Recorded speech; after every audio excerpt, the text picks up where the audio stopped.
assassinatos, estupros, crimes, traições e massacres. Não são a trama de uma série policial. São relatos do livro mais vendido e venerado. O livro mais vendido da história da humanidade. A Bíblia. Um livro no qual se narra a bondade do Criador, mas cheio de histórias de onde emergem a sangrenta ira de Deus. Em nome de Deus, pode-se realizar atos violentos contra a humanidade. Histórias de morte e vingança traduzidas em mais de 2.500 idiomas. Aqueles que se rebelam perante Deus, aqueles que se negam a servi-lo, não podem permanecer em sua presença. Nós mesmos nos condenamos ao inferno. Esses relatos são apenas passagens de amor e paz? Jesus fala de um Deus amoroso, incondicional. Ou há também crime, morte e destruição? Não é um Deus muito humano aquele da Bíblia. É um Deus que funciona muito mais do lado do terrorismo. O que há por trás do castigo aos pecadores? Esse é o maior sofrimento nos infernos, a privação de Deus. Como são justificados os crimes na Bíblia? Na Bíblia aparece como uma ira legítima. Por trás de cada um há uma história. Mas é história oficial? Ou há segredos ainda não revelados? A ira de Deus. Outro enigma da Bíblia. Cidades inteiras aniquiladas. Meninos mortos em episódios que têm Deus como protagonista. Os crimes, o castigo e o perdão são algumas das ações que se encontram nas páginas bíblicas. Até onde pode chegar o castigo divino? O que acontece quando os infiéis desafiam ao Senhor? Há muitos momentos em que a ira foi legitimada no texto bíblico, quando se trata de uma ira que provoca a ação. A ira que se desencadeia contra a violência. A ira que se desencadeia contra a injustiça. Homens que reagiram contra o desvio de um projeto social. Turquia. Na fronteira do Irã com a Armênia, se encontra o Monte Ararat, um vulcão inativo de mais de 5.000 metros de altura. A tradição cristã indica que aqui estariam os restos da arca que levava o único sobrevivente de um dos maiores atos da ira de Deus: o dilúvio universal. A Arca de Noé é um relato que temos que ler junto com o relato da criação, porque é uma segunda criação. A única diferença é que existe um componente novo, ou seja, a primeira criação de Deus havia sido corrompida, havia tido uma grande decadência moral, e Deus decidiu destruí-la. Mas ele decide não acabar com tudo, resolve deixar uma pessoa justa e a família dele. Essa pessoa é Noé. E disse o Senhor: destruirei o homem que criei de sobre a face da terra, desde o homem até ao animal, até o réptil, e até a ave dos céus, porque me arrependo de os haver feito. Noé, porém, achou graça aos olhos do Senhor. Então Deus decide falar a Noé e ordena que ele construa uma grande embarcação. E, de acordo com o relato bíblico, ainda não havia nunca chovido sobre a terra. A chuva era um fenômeno inovador naquele momento. Mas a arca se converteu especialmente num símbolo de salvação, de proteção. Na arca subiriam apenas 8 pessoas. Mas Deus recomenda a Noé salvar não apenas seres humanos, mas também a diferentes animais. Porque eis que eu trago um dilúvio de águas sobre a terra, para desfazer toda a carne em que há espírito de vida debaixo dos céus. Tudo o que há na terra expirará, e de tudo o que vive, de toda a carne, 2 de cada espécie farás entrar na arca, para os conservar vivos contigo. Macho e fêmea serão. Foi um dilúvio que caiu sobre todo o território que era habitado naquela época. Esse dilúvio durou 40 dias e 40 noites. Deus levou apenas 40 dias para acabar com toda a vida sobre a terra. Mas o que os homens haviam feito para provocá-lo? Por que também morreram todos os animais? Qual seria o sentido de semelhante castigo? Todos os mitos são um mundo simbólico, não são um mundo histórico nem realidades. Estão mais para realidades virtuais nesse aspecto. Então o mito de Noé nos fala como a divindade falhou em sua criação, porque tem que voltar ao começo, mas não vai começar do zero. Um casal de cada espécie é levado. A história de Noé pretende mostrar como é o repovoamento da terra através de seus filhos.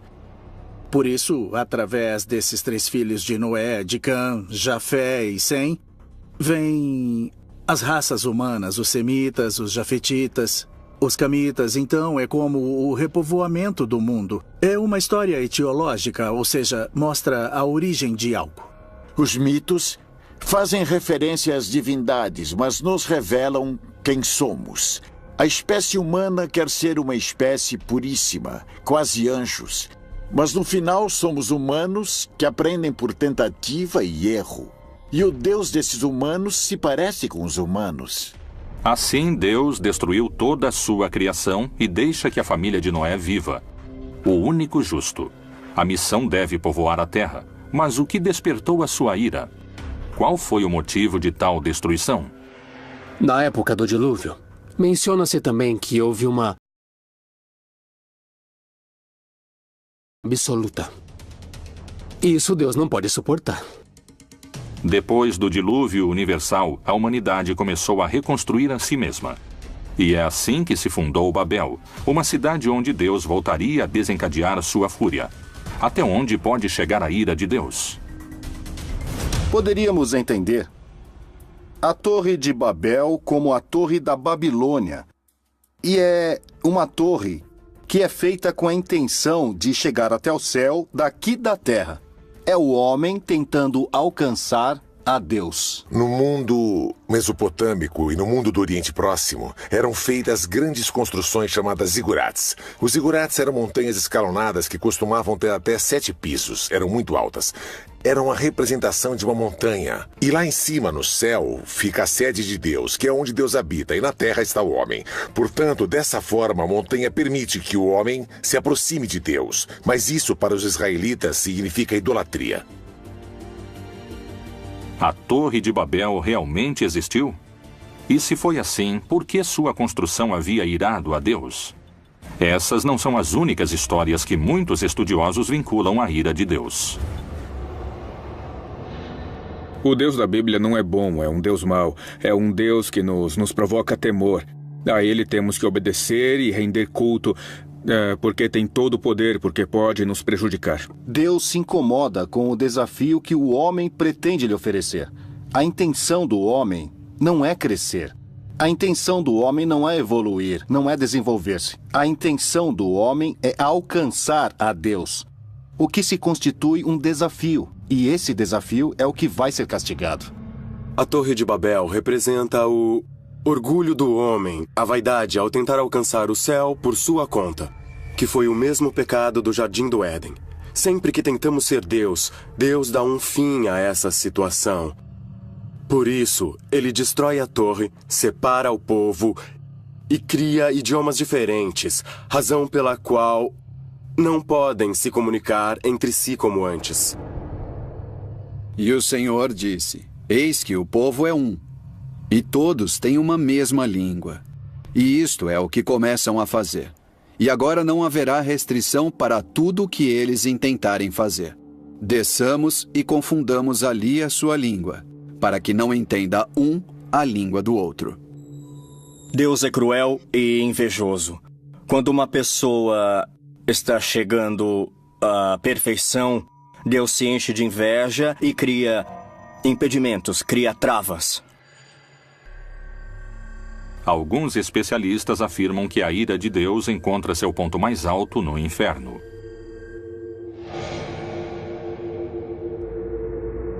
O que diz a Bíblia? Jesus fala de um pai amoroso. Deus como um pai que ama sem medida, sem limites, sem condições, que não se prende às ofensas. Não vos vingueis a vós mesmos, amados, mas dai lugar à ira, porque está escrito: Minha é a vingança, eu recompensarei, diz o Senhor. A vingança. Deus pede que seja deixada a ele a vingança como um ato unilateral para ajuste de contas. Não é concebida na perspectiva divina. Para muitas religiões, a morte é a passagem para a vida eterna. Mas dentro da tradição cristã, a vida eterna é o resultado do comportamento que um ser humano teve ao longo de sua vida. A teologia cristã construiu um mapa do castigo divino. Por que Deus criou um lugar para que os pecadores ardam se seu amor é infinito? O inferno é um lugar de sofrimento que Deus fez para o diabo e seus anjos.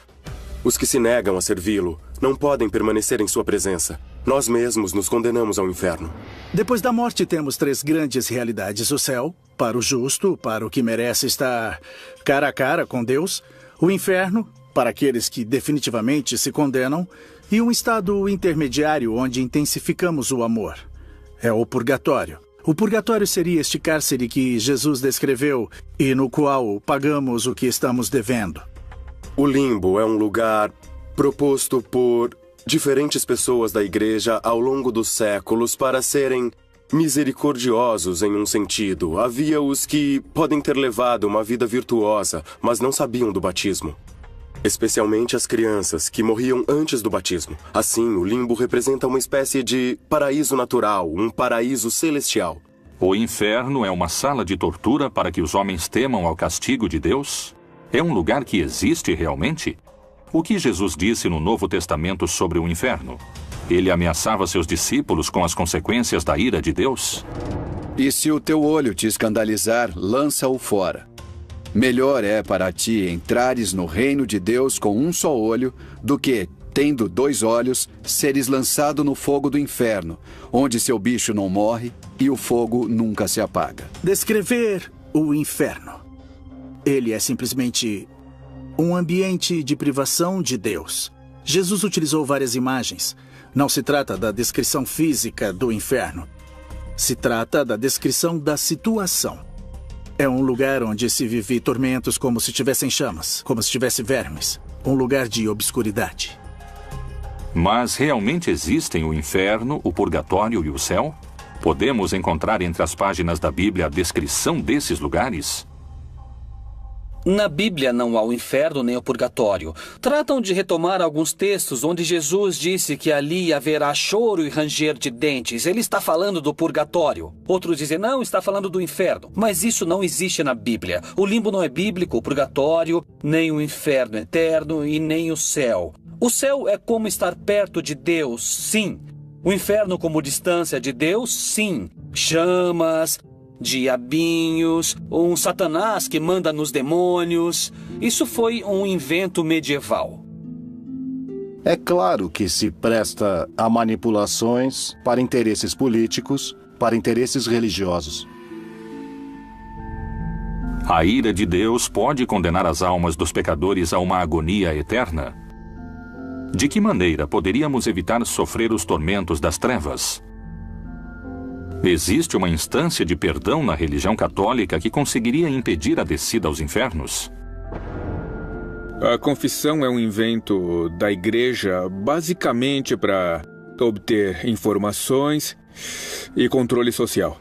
Na antiguidade não existia o sacramento da confissão individual. Isso foi inventado por um inquisidor, o imperador Justiniano. Na época de Justiniano, no século VI, foi inventada a confissão privada para os católicos. Qualquer um com sua racionalidade pode questionar com toda certeza por que alguém tem que confiar a uma pessoa seus maiores segredos e como essa pessoa tem, por que ela tem a capacidade de perdoar. Como, de onde ela tira a capacidade de perdoar? O bem e o mal. A religião ensina, com seus relatos, normas de moral e comportamento. Mas há feitos na Bíblia que surpreendem por sua aparente crueldade. Por que esses relatos se mantêm em segredo? Até onde chega a ira de Deus?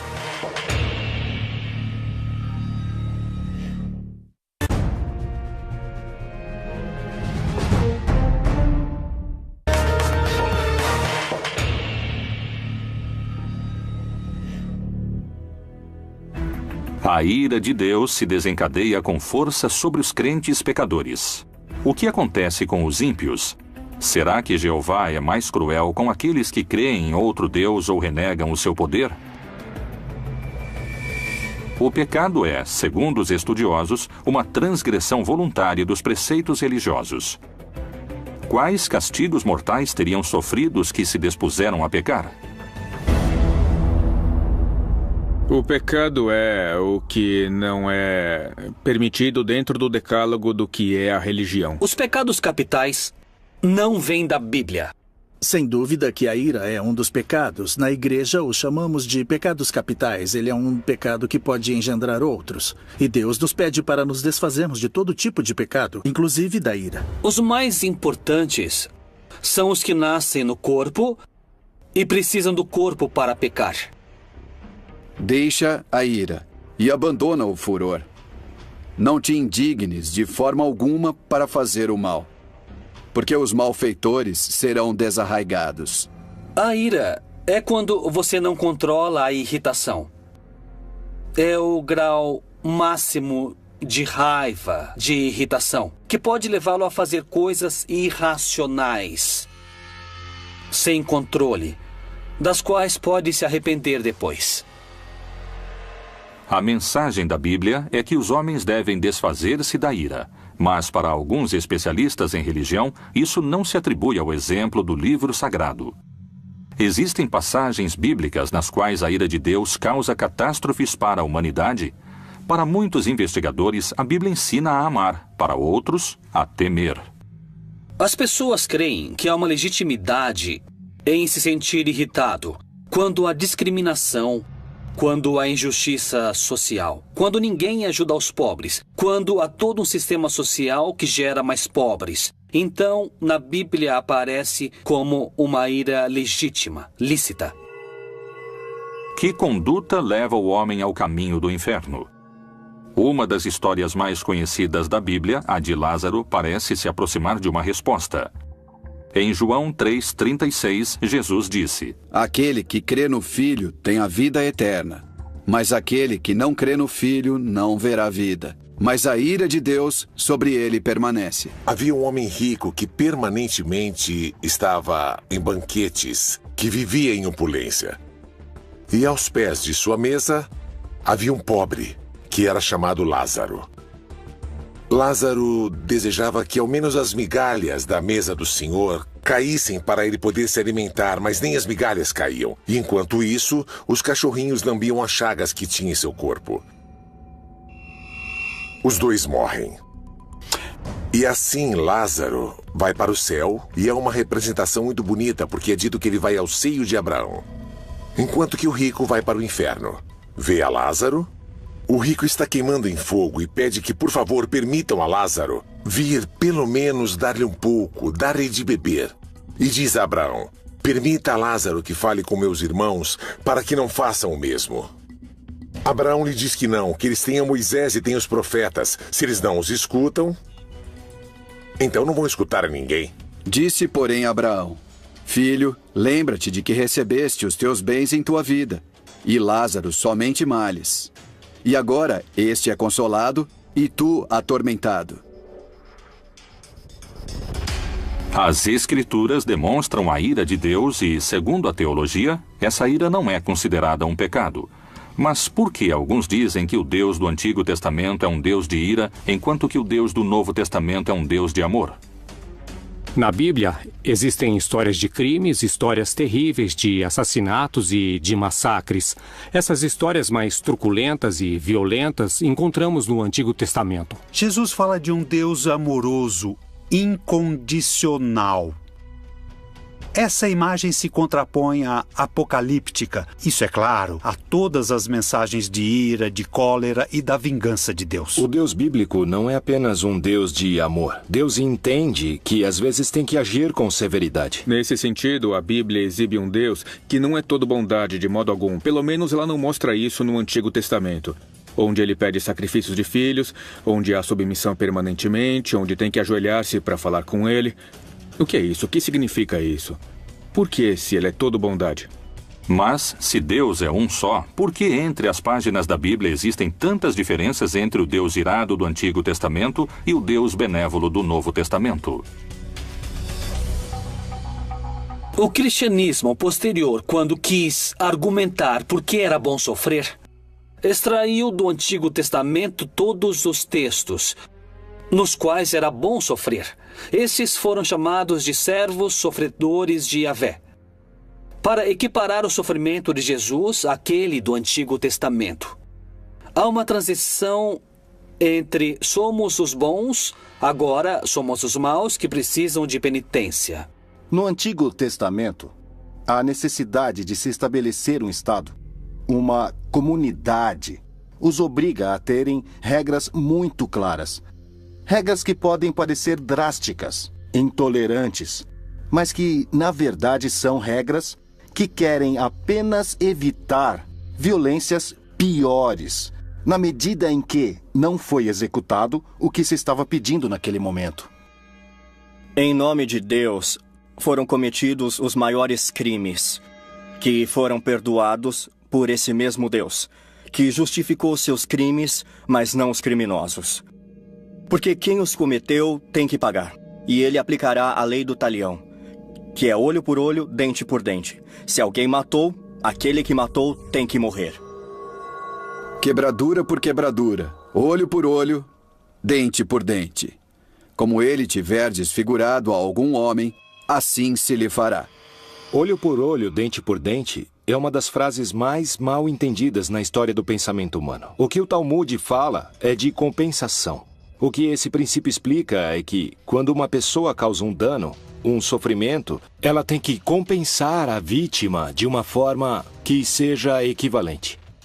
Quais são as diferenças que alguns especialistas encontram entre o Deus do Novo e do Antigo Testamento? Esses castigos podem estar diretamente relacionados com a não adoração de sua figura? Dizem que o Deus do Antigo Testamento está mais preocupado com a justiça, portanto, se tem que agir de forma violenta, pode agir para que tenha justiça. O Deus do Novo Testamento está mais preocupado com o amor e, portanto, não comete esse tipo de ação. Temos que nos lembrar que quando perguntaram a Jesus qual é o principal mandamento, Jesus não contesta nenhum dos 10 mandamentos. Ele menciona 2 mandamentos que estão no Antigo Testamento, mas não entre os 10, que é amarás ao teu Deus e amarás ao teu próximo. Qual é a mensagem de Jesus? Nunca julgue, porque como você julgou, será julgado. No Antigo Testamento se encontram outros feitos que provocaram a ira de Deus. No Êxodo, a vontade de Deus avança e se manifesta em 10 pragas que atormentaram o povo egípcio. O relato das pragas é encontrado justamente no que conhecemos como o livro do Êxodo, ou também conhecido como o segundo livro de Moisés. É uma luta entre duas vontades. A vontade do faraó, que representa o poder do paganismo, e por outro lado Moisés, o profeta de Deus, de um Deus libertador e um Deus que se opõe à deificação dos governantes. E que nessa luta vemos que as pragas têm seu lugar, porque a função das pragas é quebrar a vontade do faraó, para que ele deixe o povo sair da escravidão. Que feitos indicam para os especialistas a origem da ira de Deus? Qual foi a missão de Moisés? As 10 pragas do Egito foram os crimes mais injustos e cruéis das Sagradas Escrituras. Por que a ira de Deus acabou com a vida de tantos inocentes? As páginas da Bíblia estão, como muitos afirmam, manchadas de sangue?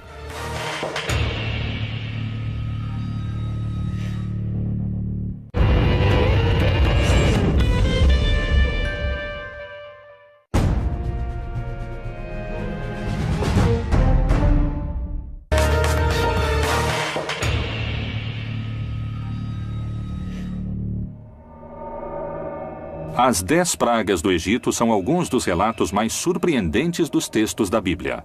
Mas elas realmente existiram? A ira de Deus pode ter sido tão severa sobre milhares de egípcios? Há uma explicação científica que valide o relato bíblico? Moisés tem uma visão, que se apresenta a ele através de uma sarça em chamas e não é consumida.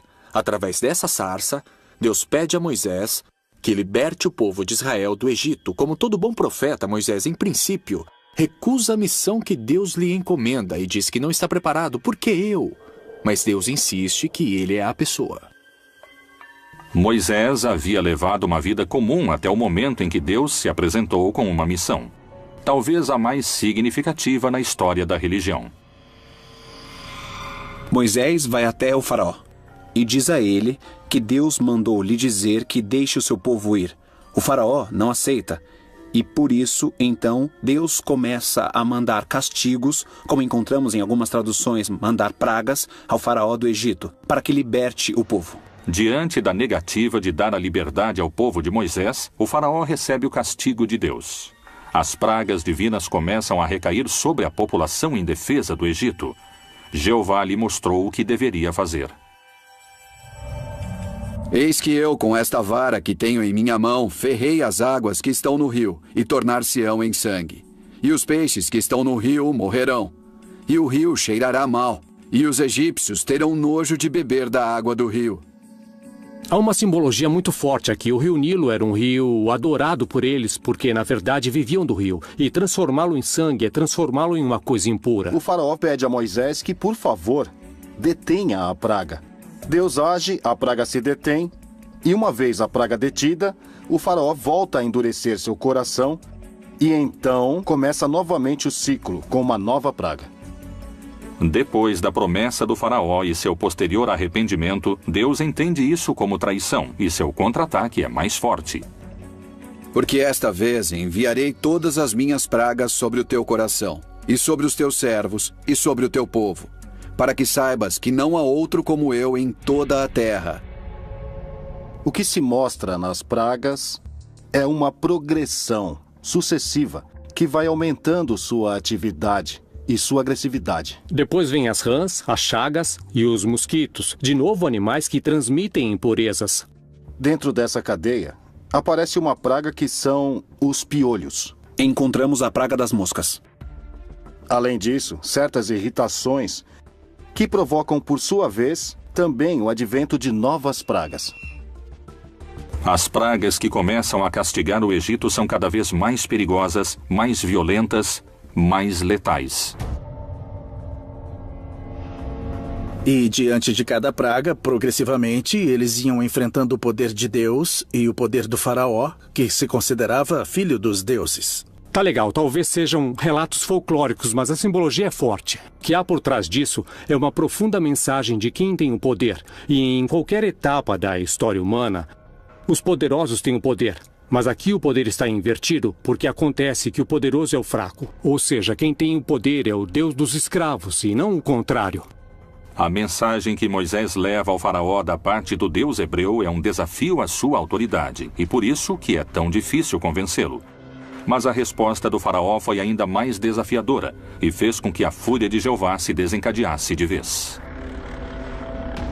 Não é um Deus muito humano aquele da Bíblia, é um Deus que funciona muito mais pelo lado do terrorismo. Temos que obedecê-lo porque causa medo, não porque é uma pessoa, porque é um ser que é todo bondade. O Deus da Bíblia não é bom. Depois o Senhor disse a Moisés: Vai a Faraó e diz-lhe: Assim diz o Senhor, Deus dos Hebreus: Deixa ir o meu povo, para que me sirva, porque se recusares deixá-los ir, e ainda por força os detiveres, eis que a mão do Senhor será sobre o teu gado. E o Senhor fez isso no dia seguinte, e todo o gado dos egípcios morreu. Esse constitui um dos momentos críticos para o faraó e para o povo egípcio. Eles perderam suas fontes de alimentos. Isso nos mostra simplesmente como a mão de Deus foi ficando cada vez mais agressiva ao buscar a vontade do faraó. Vontade que no final não é realizada. O que temos que entender é que, do ponto de vista literário, do ponto de vista da fé, o que vemos é um Deus da libertação, que queria que os escravos servissem livremente e não fossem dominados, versus o todo-poderoso rei do Egito, que se nega a isso. Como a Igreja Católica interpreta esses acontecimentos? Esses relatos foram parte da história da humanidade ou são simplesmente fábulas que explicam outra realidade? No texto bíblico temos momentos difíceis, que as pessoas querem ver como ira, como um contragosto de Deus. O que o texto bíblico quer mostrar é que, quando o homem faz escolhas ruins, os momentos são difíceis. Os momentos chegam à violência, chegam à morte e à destruição. Deus sempre mostra um rosto de pai misericordioso, amoroso, sem que isso o impeça de mostrar seu caráter de pai que deve corrigir, de pai que deve chamar ao bom viver. A Bíblia faz parte da palavra de Deus, mas não é toda a palavra de Deus. O problema é que a interpretação é literal. Acreditam ser um livro de biologia, de sexologia, de embriologia. Não. A Bíblia é um livro de mitologias. Mas essa não é a única versão sobre o que aconteceu. Muitos geólogos trabalham nas análises dos fenômenos ocorridos desde o estudo dos processos físicos da Terra. A aparição de todas essas pragas, como as moscas, mosquitos, piolhos, rãs, etc., possivelmente esteja vinculada ao fato de ter havido um aumento da umidade do ambiente e todas essas pragas foram muito favorecidas. O tema da morte do gado, muitas vezes, quando há muita umidade, o gado transita por pântanos, que são zonas inundadas, ou charcos. Então, os animais sempre estão com as patas submersas em água. Ele se infecta e tem enfermidades e morrem rapidamente. Essas pragas e maldições podem ser rebatidas com um enfoque científico e geológico? Como se explica, a partir dessa perspectiva, a praga do rio Nilo repleto de sangue? Muito possivelmente esteja vinculada a uma explosão da vida dentro do próprio rio, que era basicamente de algas vermelhas, que mudavam a coloração da água. A questão é a interpretação que as pessoas fizeram naquela época. As pragas aniquilaram milhares de egípcios. O Egito sofreu com o lado mais sombrio de um Deus sem misericórdia.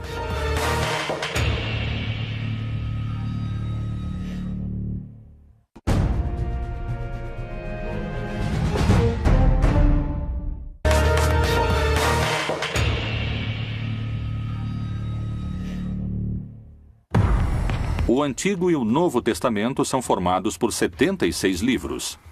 Neles, o Deus Todo-Poderoso aparece como uma deidade com comportamentos vingativos e violentos. A Igreja insiste que Deus é amor, mas Jeová, o Deus amoroso da tradição judaico-cristã, não condiz com os relatos bíblicos de castigos, crimes e genocídios. Que opinião os religiosos têm sobre essas crônicas? Eles justificam a ira de Deus? Em nome de Deus, pode-se realizar atos violentos contra a humanidade.